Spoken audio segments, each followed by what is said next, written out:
श्रीगणेशाय नमः। अथ श्रीकृष्णाश्रय स्तोत्र। सर्वमार्गेषु नष्टेषु कलौ च खलधर्मिणि पाषण्डप्रचुरे लोके कृष्ण एव गतिर्मम। म्लेच्छाकान्तेषु देशेषु पापैकनिलयेषु च सत्पीडाव्यग्रलोकेषु कृष्ण एव गतिर्मम। गङ्गादितीर्थवर्येषु दुष्टैरेवावृतेषु विह तिरोहिताधिदैवेषु कृष्ण एव गतिर्मम। अहङ्कारविमूढेषु सत्सु पापानुवर्तिषु लोभपूजार्थयलेषु कृष्ण एव गतिर्मम। अपरिज्ञाननष्टेषु मन्त्रेष्वव्रतयोगिषु तिरोहितार्थदैवेषु कृष्ण एव गतिर्मम। नानावादविनष्टेषु सर्वकर्मव्रतादिषु पाषण्डैकप्रयत्नेषु कृष्ण एव गतिर्मम। अजामिलादिदोषाणां नाशकोऽनुभवे स्थितः ज्ञापिताखिलमाहात्म्यः कृष्ण एव गतिर्मम। प्राकृताः सकला देवा गणितानन्दकं बृहत् पूर्णानन्दो हरिस्तस्मात् कृष्ण एव गतिर्मम।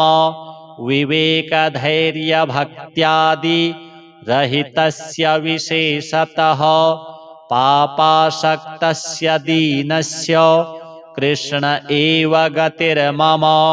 सर्वसामर्थ्यसहितः सर्वत्रैवाखिलार्थकृत् शरणस्थसमुद्धारं कृष्णं विज्ञापयाम्यहम्। कृष्णाश्रयमिदं स्तोत्रं यः पठेत् कृष्णसन्निधौ तस्याश्रयो भवेत् कृष्ण इति श्रीवल्लभो ब्रवीत्। श्रीकृष्णार्पणमस्तु। सर्वमार्गेषु नष्टेषु कलौ च खलधर्मिणि पाषण्डप्रचुरे लोके कृष्ण एव गतिर्मम। म्लेच्छाकान्तेषु देशेषु पापैकनिलयेषु च सत्पीडाव्यग्रलोकेषु कृष्ण एव गतिर्मम।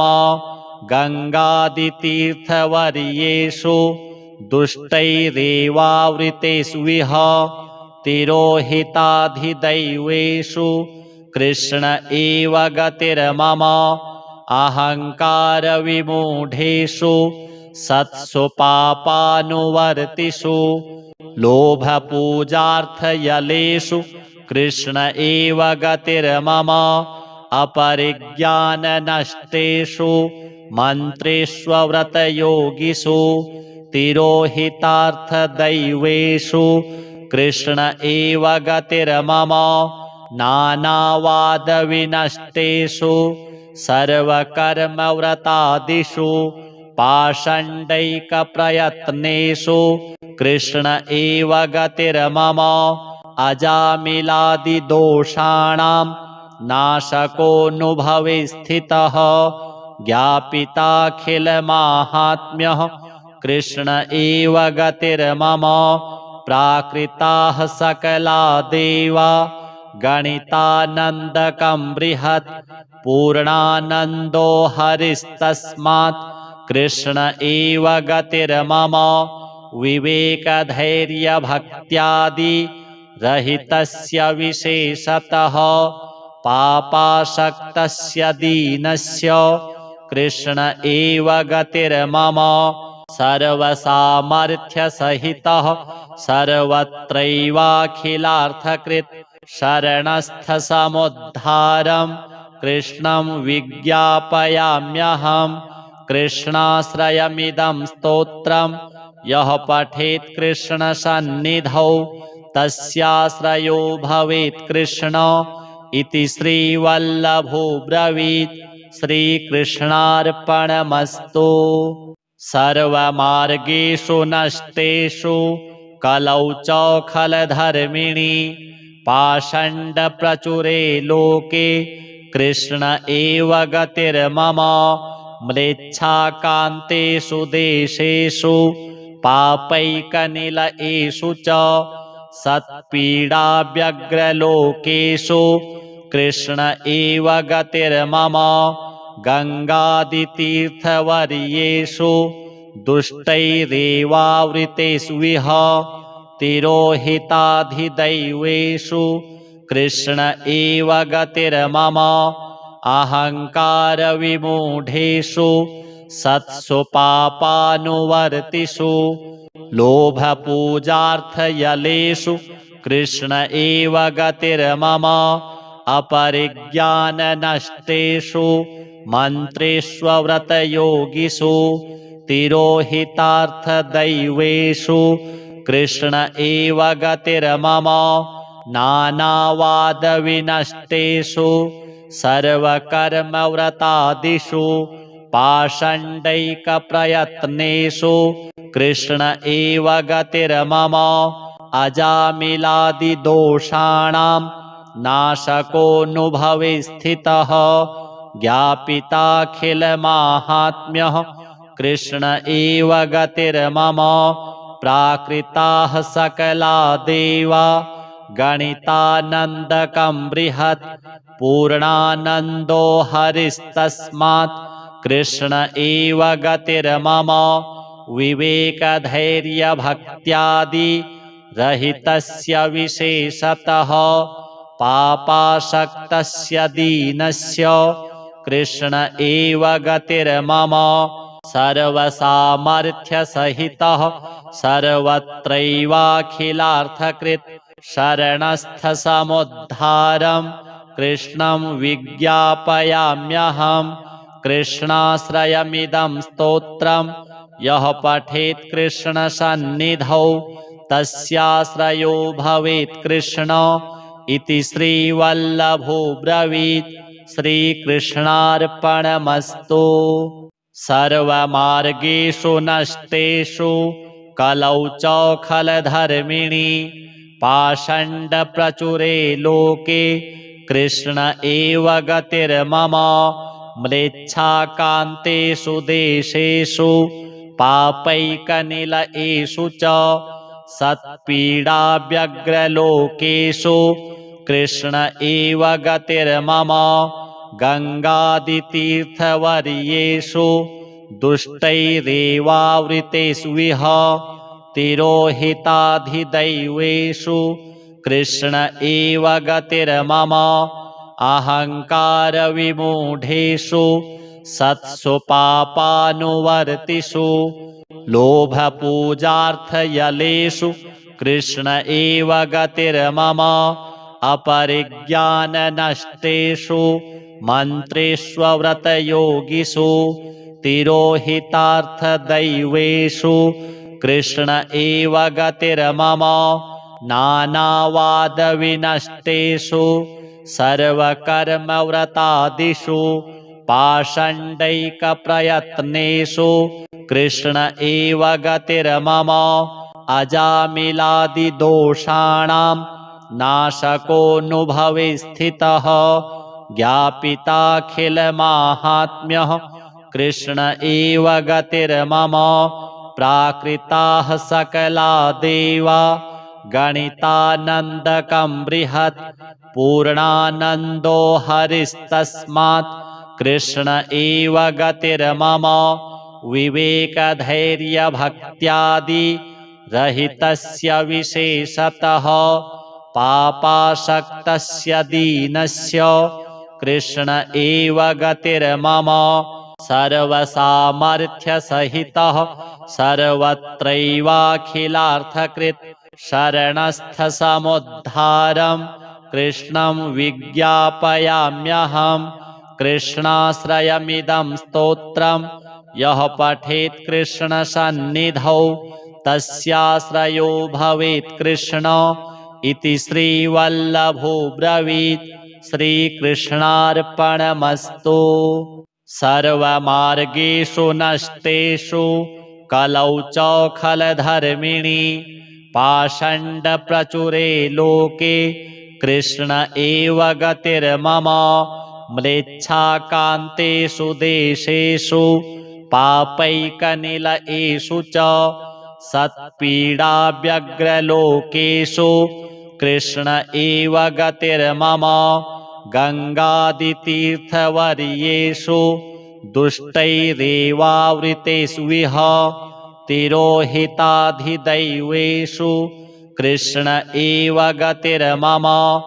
अहङ्कारविमूढेषु सत्सु पापानुवर्तिषु लोभपूजार्थयलेषु कृष्ण एव गतिर्मम। अपरिज्ञाननष्टेषु मन्त्रेष्वव्रतयोगिषु तिरोहितार्थदैवेषु कृष्ण एव गतिर्मम। नानावादविनष्टेषु सर्वकर्मव्रतादिषु पाषण्डैकप्रयत्नेषु कृष्ण एव गतिर्मम। अजामिलादिदोषाणां नाशकोऽनुभवे स्थितः ज्ञापिताखिलमाहात्म्यः कृष्ण एव गतिर्मम। प्राकृताः सकला देवा गणितानन्दकं बृहत् पूर्णानन्दो हरिस्तस्मात् कृष्ण एव गतिर्मम।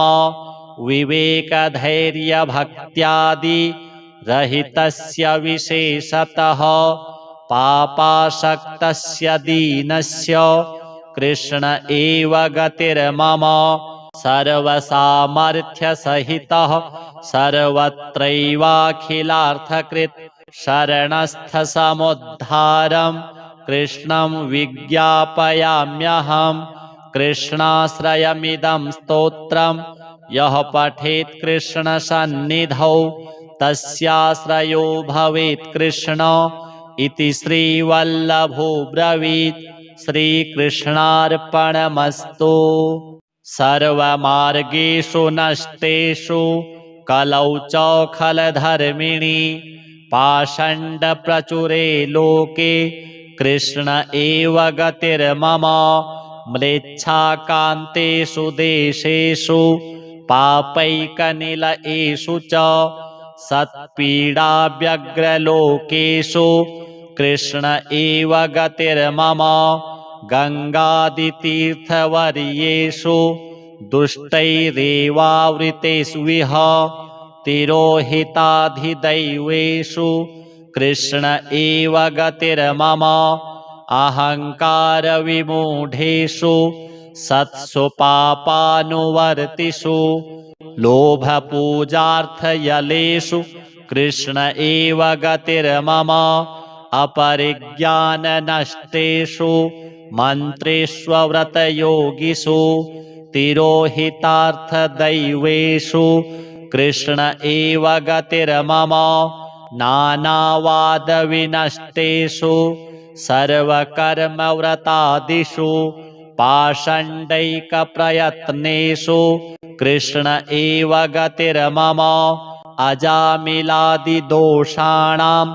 नाशकोऽनुभवे स्थितः ज्ञापिताखिलमाहात्म्यः कृष्ण एव गतिर्मम।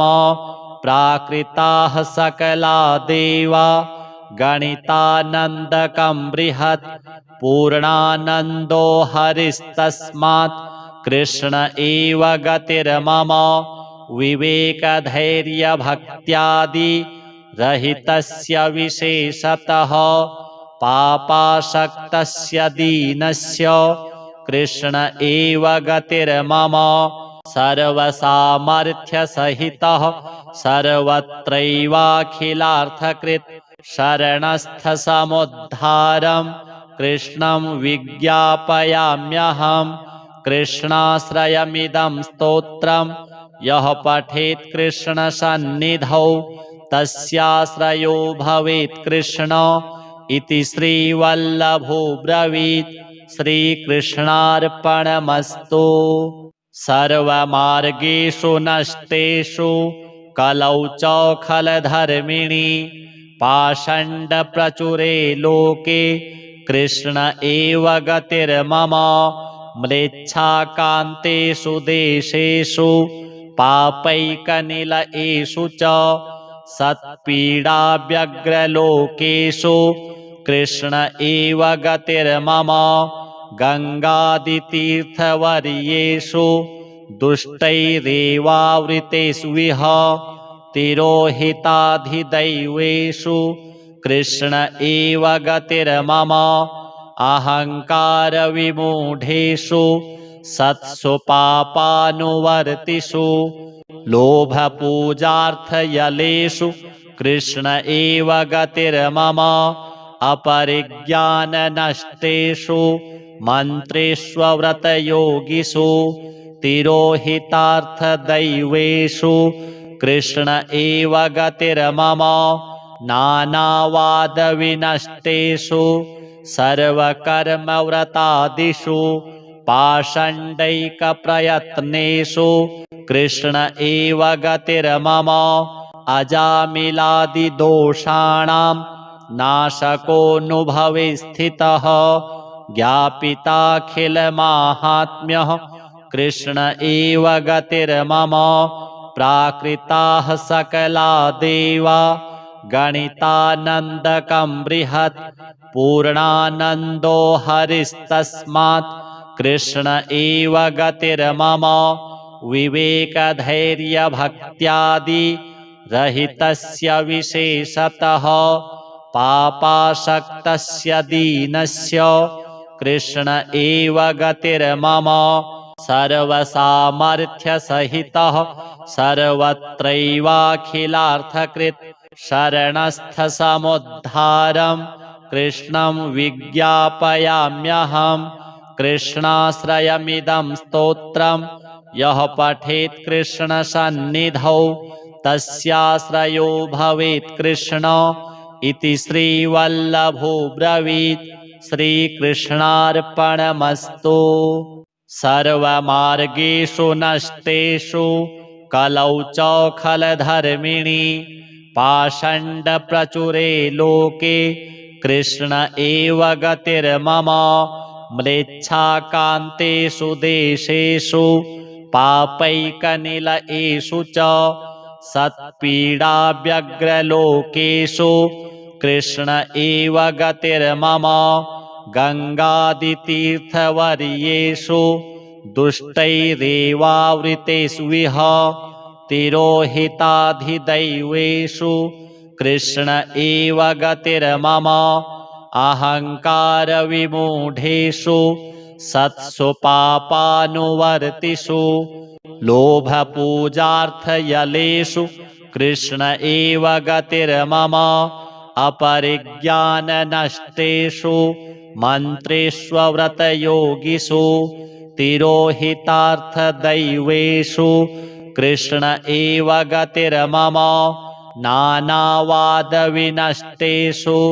सर्वकर्मव्रतादिषु पाषण्डैकप्रयत्नेषु कृष्ण एव गतिर्मम अजामिलादिदोषाणां नाशकोऽनुभवे स्थितः ज्ञापिताखिलमाहात्म्यः कृष्ण एव गतिर्मम प्राकृताः सकला देवा गणितानन्दकं बृहत् पूर्णानन्दो हरिस्तस्मात् कृष्ण एव गतिर्मम विवेकधैर्यभक्त्यादि रहितस्य विशेषतः पापासक्तस्य दीनस्य कृष्ण एव गतिर्मम सर्वसामर्थ्यसहितः सर्वत्रैवाखिलार्थकृत् शरणस्थसमुद्धारं कृष्णं विज्ञापयाम्यहं कृष्णाश्रयमिदं स्तोत्रं यः पठेत् कृष्णसन्निधौ तस्याश्रयो भवेत् कृष्ण इति श्रीवल्लभो ब्रवीत्। श्रीकृष्णार्पणमस्तु।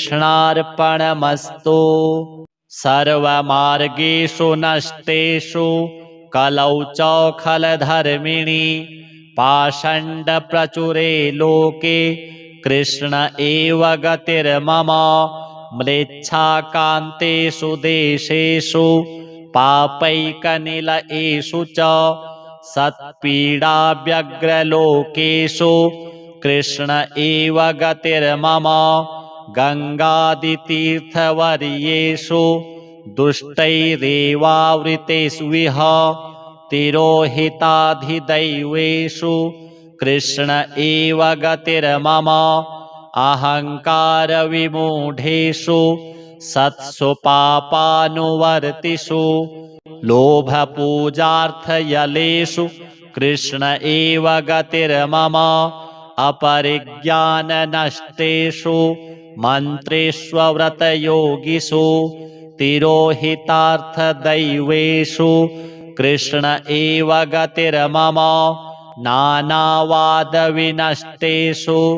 सर्वकर्मव्रतादिषु पाषण्डैकप्रयत्नेषु कृष्ण एव गतिर्मम अजामिलादिदोषाणां नाशकोऽनुभवे स्थितः ज्ञापिताखिलमाहात्म्यः कृष्ण एव गतिर्मम प्राकृताः सकला देवा गणितानन्दकं बृहत् पूर्णानन्दो हरिस्तस्मात् कृष्ण एव गतिर्मम विवेकधैर्यभक्त्यादि रहितस्य विशेषतः पापासक्तस्य दीनस्य कृष्ण एव गतिर्मम सर्वसामर्थ्यसहितः सर्वत्रैवाखिलार्थकृत् शरणस्थसमुद्धारं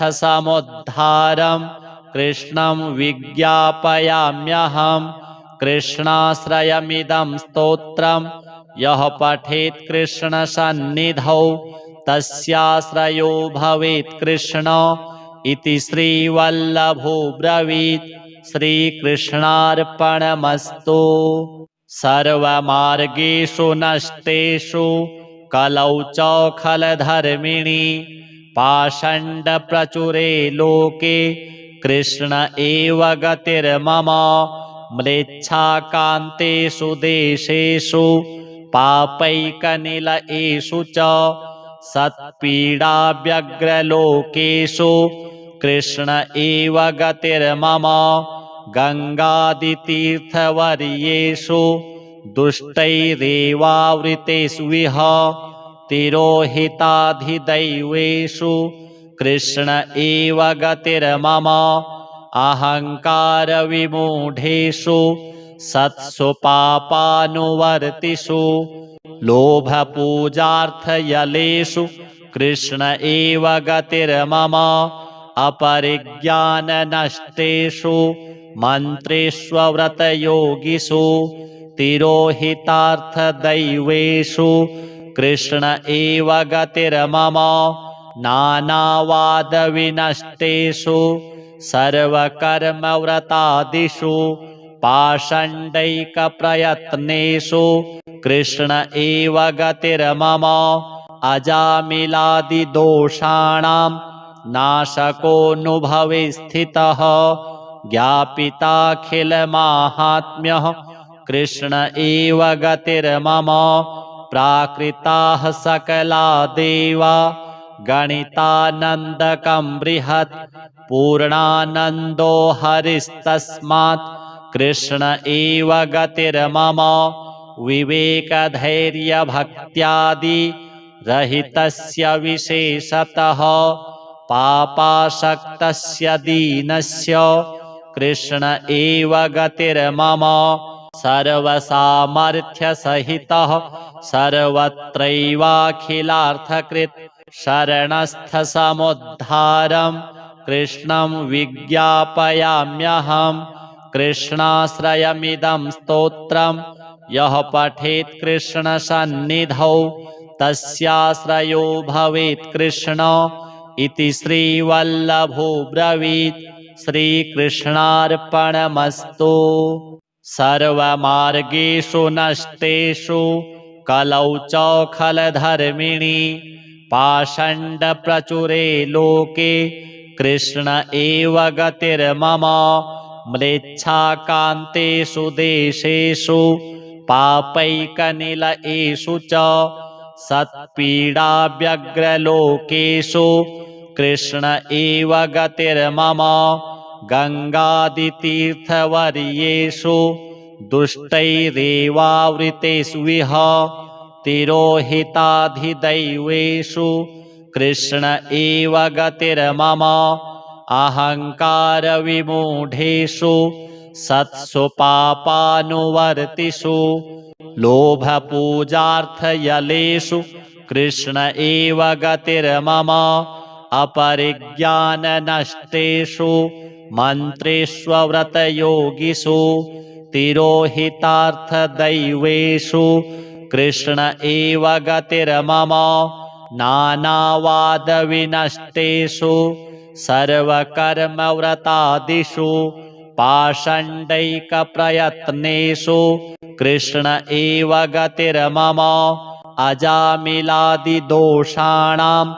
नाशकोऽनुभवे स्थितः ज्ञापिताखिलमाहात्म्यः कृष्ण एव गतिर्मम प्राकृताः सकला देवा गणितानन्दकं बृहत् पूर्णानन्दो हरिस्तस्मात् कृष्ण एव गतिर्मम विवेकधैर्यभक्त्यादि रहितस्य विशेषतः पापासक्तस्य दीनस्य कृष्ण एव गतिर्मम सर्वसामर्थ्यसहितः सर्वत्रैवाखिलार्थकृत् शरणस्थसमुद्धारं कृष्णं विज्ञापयाम्यहं कृष्णाश्रयमिदं स्तोत्रं यः पठेत् कृष्णसन्निधौ तस्याश्रयो भवेत् कृष्ण इति श्रीवल्लभो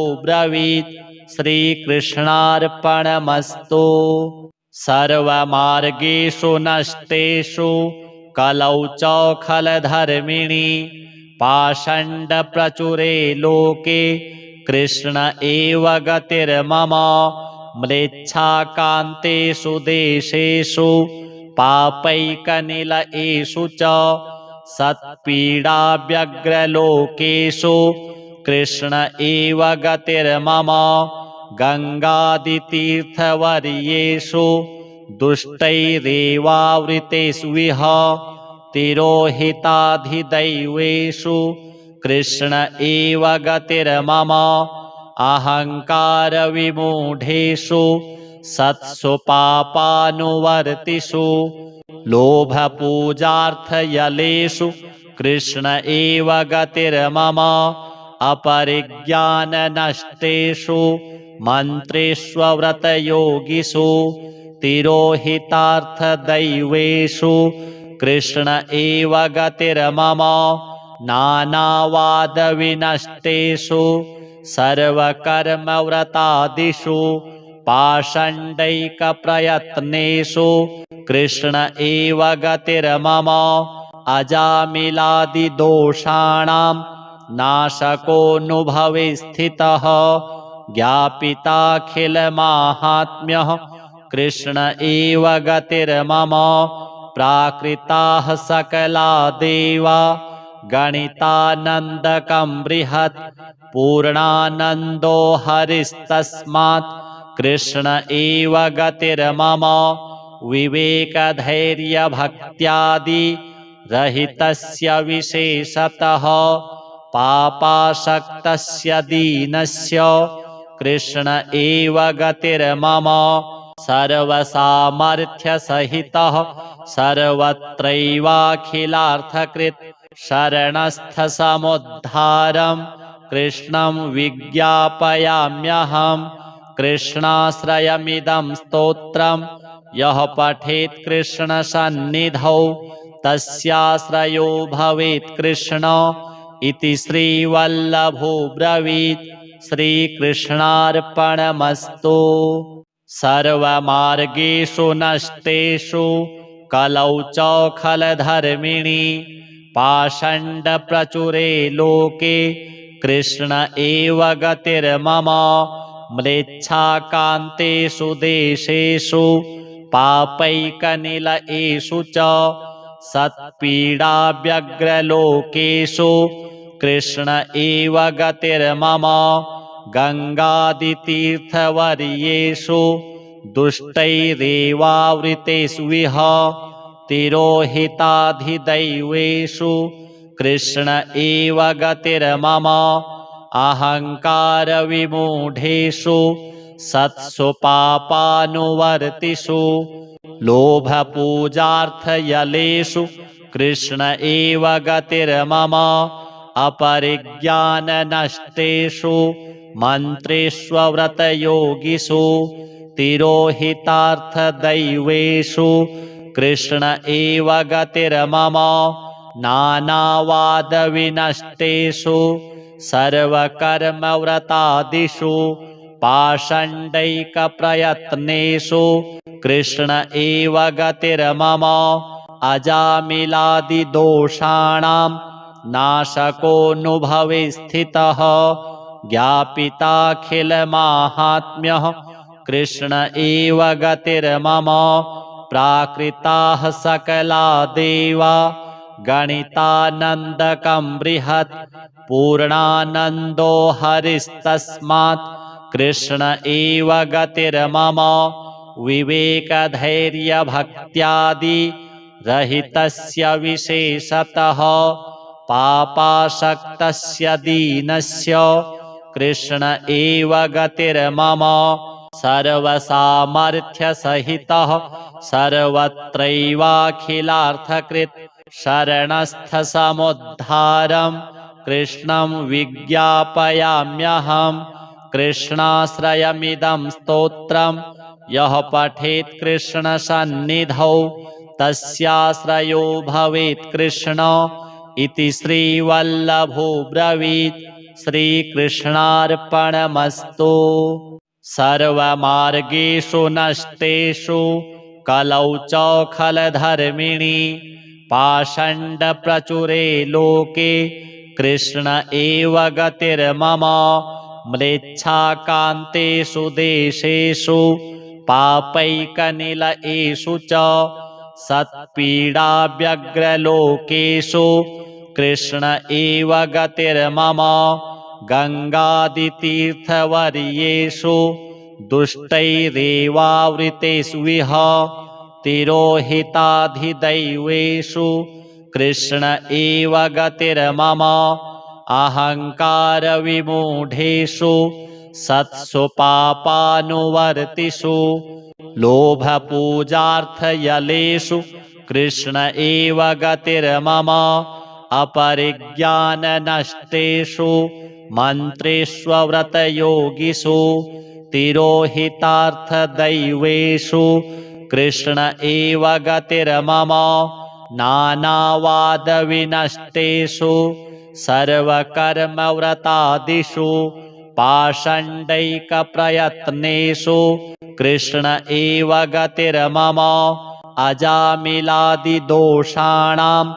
नाशकोऽनुभवे स्थितः ज्ञापिताखिलमाहात्म्यः कृष्ण एव गतिर्मम प्राकृताः सकला देवा गणितानन्दकं बृहत् पूर्णानन्दो हरिस्तस्मात् कृष्ण एव गतिर्मम विवेकधैर्यभक्त्यादि रहितस्य विशेषतः पापासक्तस्य दीनस्य कृष्ण एव गतिर्मम सर्वसामर्थ्यसहितः सर्वत्रैवाखिलार्थकृत् शरणस्थसमुद्धारं कृष्णं विज्ञापयाम्यहं कृष्णाश्रयमिदं स्तोत्रं यः पठेत् कृष्णसन्निधौ तस्याश्रयो भवेत् कृष्ण इति श्रीवल्लभो ब्रवीत्। श्रीकृष्णार्पणमस्तु। सर्वमार्गेषु नष्टेषु कलौ च खलधर्मिणि पाषण्डप्रचुरे लोके कृष्ण एव गतिर्मम म्लेच्छाकान्तेषु देशेषु पापैकनिलयेषु च सत्पीडाव्यग्रलोकेषु कृष्ण एव गतिर्मम गङ्गादितीर्थवर्येषु दुष्टैरेवावृतेषु विह तिरोहिताधिदैवेषु कृष्ण एव गतिर्मम अहङ्कारविमूढेषु सत्सु पापानुवर्तिषु लोभपूजार्थयलेषु कृष्ण एव गतिर्मम अपरिज्ञाननष्टेषु मन्त्रेष्वव्रतयोगिषु तिरोहितार्थदैवेषु कृष्ण एव गतिर्मम नानावादविनष्टेषु सर्वकर्मव्रतादिषु पाषण्डैकप्रयत्नेषु कृष्ण एव गतिर्मम अजामिलादिदोषाणां नाशकोऽनुभवे स्थितः ज्ञापिताखिलमाहात्म्यः कृष्ण एव गतिर्मम प्राकृताः सकला देवा गणितानन्दकं बृहत् पूर्णानन्दो हरिस्तस्मात् कृष्ण एव गतिर्मम विवेकधैर्यभक्त्यादि रहितस्य विशेषतः पापासक्तस्य दीनस्य कृष्ण एव गतिर्मम सर्वसामर्थ्यसहितः सर्वत्रैवाखिलार्थकृत् शरणस्थसमुद्धारं कृष्णं विज्ञापयाम्यहम् कृष्णाश्रयमिदं स्तोत्रं यः पठेत् कृष्णसन्निधौ तस्याश्रयो भवेत् कृष्ण इति श्रीवल्लभो ब्रवीत्। श्रीकृष्णार्पणमस्तु। सर्वमार्गेषु नष्टेषु कलौ च खलधर्मिणि पाषण्डप्रचुरे लोके कृष्ण एव गतिर्मम म्लेच्छाकान्तेषु देशेषु पापैकनिलयेषु च सत्पीडाव्यग्रलोकेषु कृष्ण एव गतिर्मम गङ्गादितीर्थवर्येषु दुष्टैरेवावृतेषु विह तिरोहिताधिदैवेषु कृष्ण एव गतिर्मम अहङ्कारविमूढेषु सत्सु पापानुवर्तिषु लोभपूजार्थयलेषु कृष्ण एव गतिर्मम अपरिज्ञाननष्टेषु मन्त्रेष्वव्रतयोगिषु तिरोहितार्थदैवेषु कृष्ण एव गतिर्मम नानावादविनष्टेषु सर्वकर्मव्रतादिषु पाषण्डैकप्रयत्नेषु कृष्ण एव गतिर्मम अजामिलादिदोषाणां नाशकोऽनुभवे स्थितः ज्ञापिताखिलमाहात्म्यः कृष्ण एव गतिर्मम प्राकृताः सकला देवा गणितानन्दकं बृहत् पूर्णानन्दो हरिस्तस्मात् कृष्ण एव गतिर्मम विवेकधैर्यभक्त्यादि रहितस्य विशेषतः पापासक्तस्य दीनस्य कृष्ण एव गतिर्मम सर्वसामर्थ्यसहितः सर्वत्रैवाखिलार्थकृत् शरणस्थसमुद्धारं कृष्णं विज्ञापयाम्यहम् कृष्णाश्रयमिदं स्तोत्रं यः पठेत् कृष्णसन्निधौ तस्याश्रयो भवेत् कृष्ण इति श्रीवल्लभो ब्रवीत्। श्रीकृष्णार्पणमस्तु।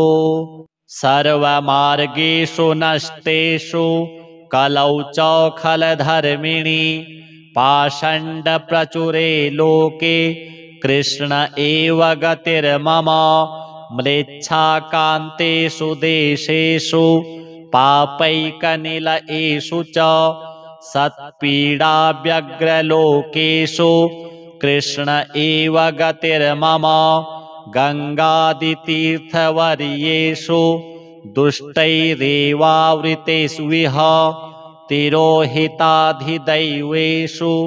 कृष्ण एव गतिर्मम अहङ्कारविमूढेषु सत्सु पापानुवर्तिषु लोभपूजार्थयलेषु कृष्ण एव गतिर्मम अपरिज्ञाननष्टेषु मन्त्रेष्वव्रतयोगिषु तिरोहितार्थदैवेषु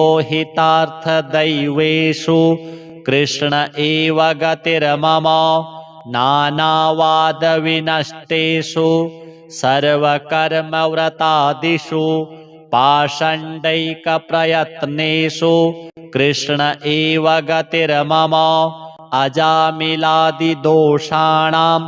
नाशकोऽनुभवे स्थितः ज्ञापिताखिलमाहात्म्यः कृष्ण एव गतिर्मम प्राकृताः सकला देवा गणितानन्दकं बृहत् पूर्णानन्दो हरिस्तस्मात् कृष्ण एव गतिर्मम विवेकधैर्यभक्त्यादि रहितस्य विशेषतः पापासक्तस्य दीनस्य कृष्ण एव गतिर्मम सर्वसामर्थ्यसहितः सर्वत्रैवाखिलार्थकृत् शरणस्थसमुद्धारं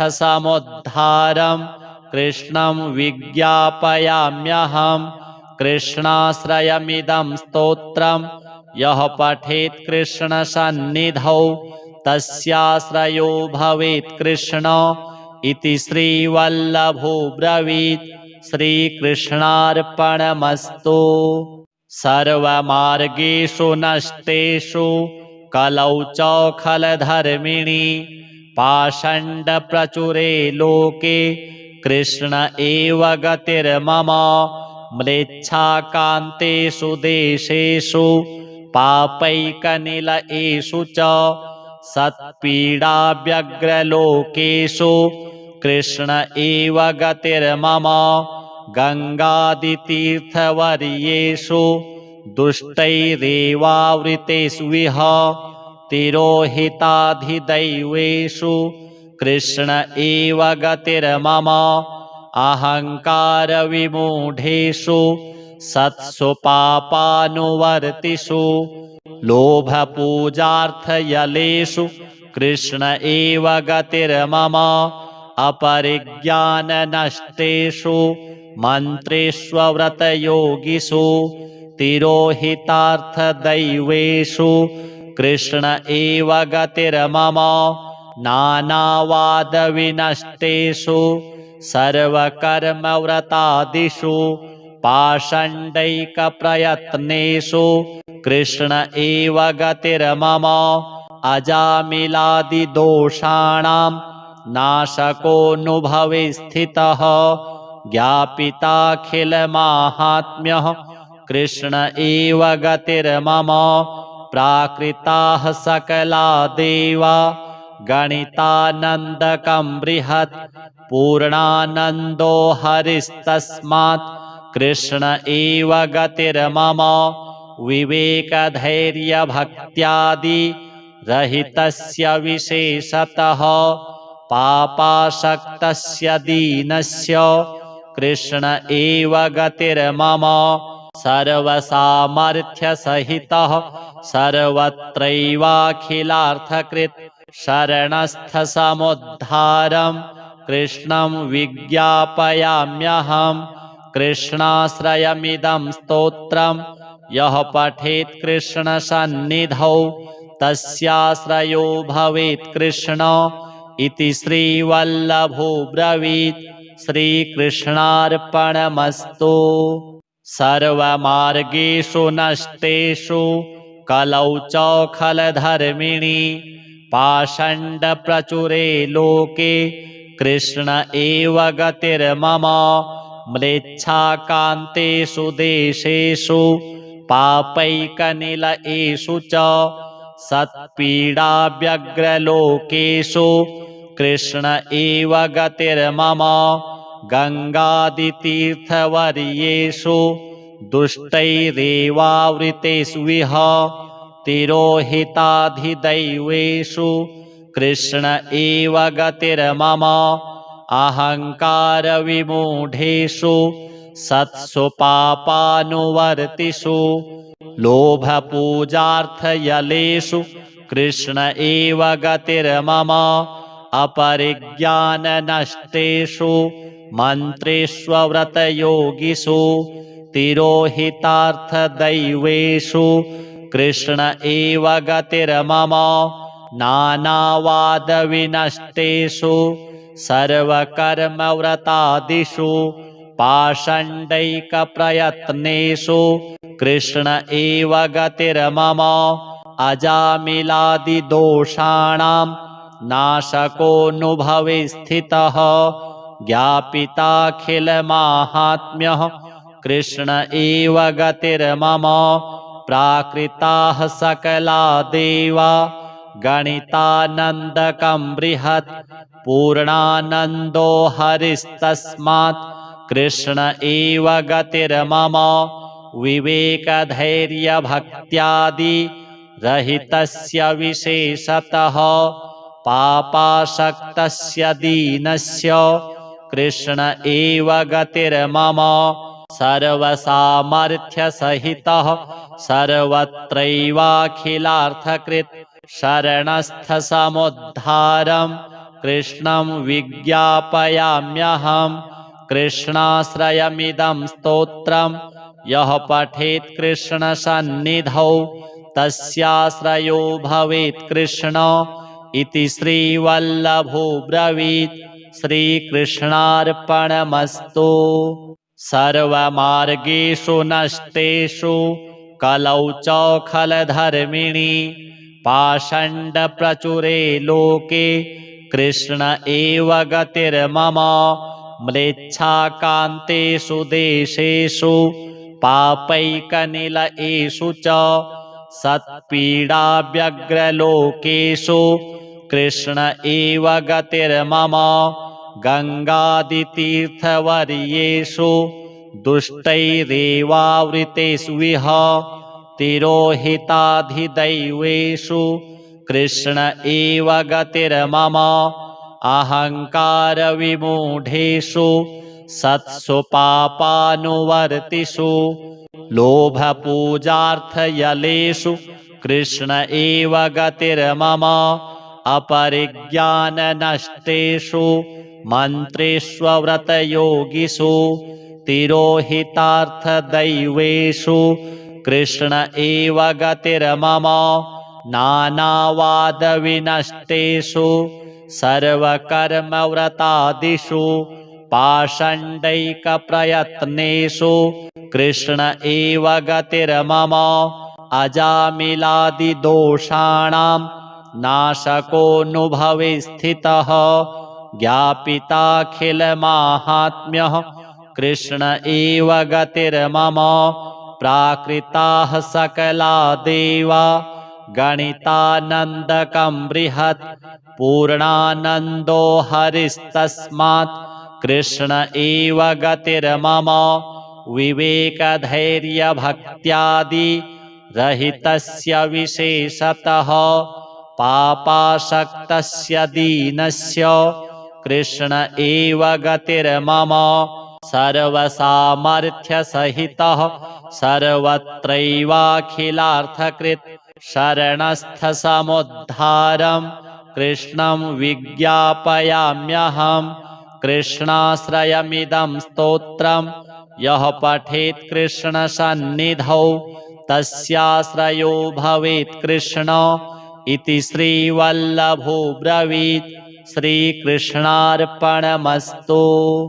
सर्वमार्गेषु नष्टेषु कलौ च खलधर्मिणि पाषण्डप्रचुरे लोके कृष्ण एव गतिर्मम म्लेच्छाकान्तेषु देशेषु पापैकनिलयेषु च सत्पीडाव्यग्रलोकेषु कृष्ण एव गतिर्मम गङ्गादितीर्थवर्येषु दुष्टैरेवावृतेषु विह तिरोहिताधिदैवेषु कृष्ण एव गतिर्मम अहङ्कारविमूढेषु सत्सु पापानुवर्तिषु लोभपूजार्थयलेषु कृष्ण एव गतिर्मम अपरिज्ञाननष्टेषु मन्त्रेष्वव्रतयोगिषु तिरोहितार्थदैवेषु कृष्ण एव गतिर्मम नानावादविनष्टेषु सर्वकर्मव्रतादिषु पाषण्डैकप्रयत्नेषु कृष्ण एव गतिर्मम अजामिलादिदोषाणां